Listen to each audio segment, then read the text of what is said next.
Bonjour, bienvenue dans la série sur les échecs. Donc continuons notre étude historique. Alors on avait dit que Capablanca avait atteint un jeu qui semblait parfait et prévoyait lui-même la mort des échecs par des parties nulles, parce que tout le monde jouait parfaitement.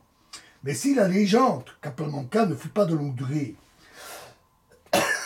et ne conduisit pas à la stagnation de l'échec, l'histoire des échecs le doit à un homme qui fut exceptionnellement doué pour les échecs, le génial Alekhine. Alekhine, qui s'était imprégné des principes de Steinitz, se distingua par une technique parfaite et un sens brillant du jeu positionnel. De Lasker, il avait appris à s'adapter dans la partie à l'idiosyncrasie de l'adversaire. Il fut le premier à saisir son œuvre importante et difficile à comprendre. Cela n'aurait pourtant pas suffi à lui assurer la supériorité dans le match pour le championnat du monde.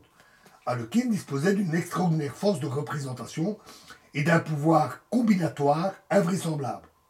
En plus, il ne recherchait pas seulement la victoire, mais aussi l'esthétique.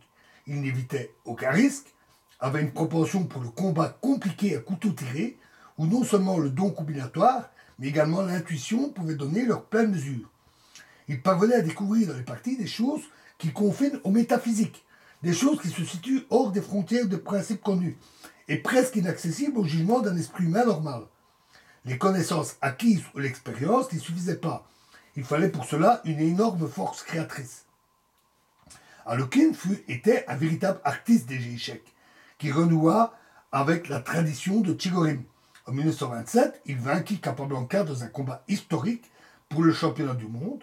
L'artiste l'emporta sur l'ingénieur, l'intuition géniale sur la méthode. La victoire d'Alekhine fut importante parce qu'elle démontra clairement les possibilités inépuisables du jeu d'échecs et démentit par la même occasion toutes les prédictions à propos de son épuisement et de sa stagnation inévitable. Alekhine avait aplani le chemin vers un nouveau développement créateur du jeu immortel. Notons que Alekhine eut aussi une fin triste, un peu comme Morphy. Il n'est pas devenu fou, mais il a sombré dans l'alcoolisme. Malheureusement, bon, ce genre de fin tragique est quand même assez rare. Alors voilà ce que nous devons savoir de l'histoire des échecs pour comprendre son présent.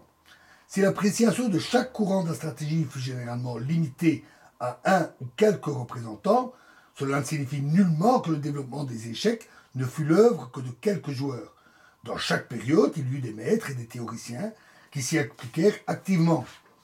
Mais ceux qui parvinrent à exprimer au mieux les idées de leur époque et à les défendre dans la pratique, ce sont ces personnalités de premier rang dans l'histoire des échecs. Nous avons ici esquissé les traits caractéristiques. Il serait également concevable de rechercher des parallèles entre l'évolution des échecs et l'évolution de la pensée humaine en général, car le jeu d'échecs, malgré toutes ses caractéristiques et ses détails propres, est inséparable des autres formes de culture. Il fait partie intégrante de la culture et reflète aussi bien le degré de civilisation que les courants intellectuels d'une époque. Cette tâche passionnante constituerait cependant un thème à part et très vaste. Alors qu'en est-il maintenant de la situation actuelle des échecs? Dans l'après-guerre, les grands maîtres soviétiques acquirent de façon très convaincante la domination des échecs mondiaux. À ce moment-là apparut la notion d'école soviétique. Elle fut interprétée par plusieurs auteurs, surtout dans les ouvrages de Kotov, dans le sens nationaliste et du dogmatisme politique. En réalité, l'école soviétique n'existe pas. Parmi les représentants des échecs soviétiques, il y en a quelques-uns dont le style rappelle Alekhine, par exemple Bronstein, Tal, Geller. Par contre, le style de Smilov, Petrosian et Taimanov correspond davantage à la technique et à la précision raffinée de Capablanca. Botvinnik, Keres et Spassky, de leur côté, excellent par leur polyvalence. Souvent, ils donnent la préférence à un jeu positionnel tranquille, avec amplification et réalisation des petits avantages positionnels. Puis dans d'autres parties, ils optent pour des positions tranchantes aux problèmes techniques compliqués. Cependant, le mérite des joueurs soviétiques dans le développement des échecs est grand. Pour la première fois dans l'histoire des échecs, la solution des problèmes théoriques se fit en URSS sur base de recherches réellement scientifiques. Les travaux théoriques sur les échecs furent reconnus comme dissertations aux universités. Le travail dans le domaine de la théorie fut organisé et touche des milliers de joueurs. Cela donna un énorme essor au développement des échecs. Non seulement en URSS, les maîtres étrangers ne savaient guère se mesurer aux soviétiques jusqu'au jour où ils adoptèrent également leur méthode, principalement la préparation systématique et profonde, l'analyse collective, etc.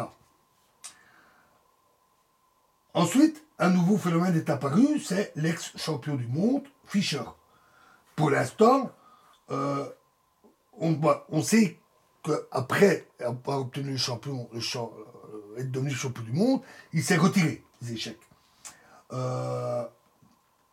Et il n'a pas beaucoup joué après, et surtout, il s'est fort retiré du monde. Même si on sait qu'il suivait de très près les parties d'échecs. Il lui est arrivé d'ailleurs de communiquer avec les analystes lors de grands tournois qu'il suivait depuis chez lui. Quoi qu'il en soit, l'étude attentive de ces parties permet d'avoir une idée de l'école de son époque.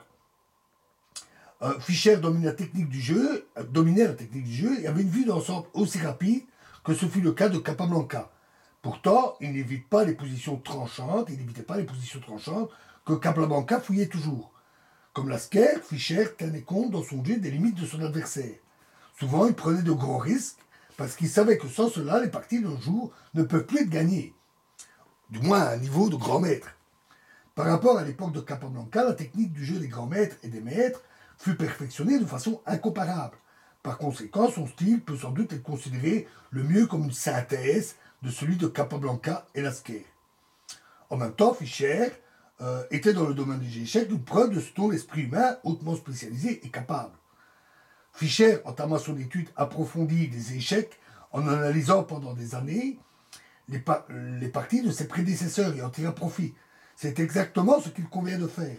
Tout joueur d'échecs qui de nos jours veut arriver au sommet doit assimiler d'énormes connaissances théoriques, se familiariser avec les œuvres de générations entières de maîtres et en même temps réussir à apporter sa contribution personnelle au développement des échecs. Après Fischer, on connaît l'époque moderne, l'arrivée de Karpov, excellent joueur positionnel, puis de Kasparov, très très fort joueur de combat, très combinatoire, très technique, analysant et préparant ses parties en profondeur, et puis les récents avec Anand, Shorty et bien sûr actuellement Magnus Carlsen qui est un joueur exceptionnel. Voilà, quittons là l'histoire et dans la prochaine vidéo, nous entrerons plus dans le vif du sujet de la stratégie, nous reviendrons à des parties et nous allons voir les principes élémentaires de la stratégie aux échecs. Je vous remercie.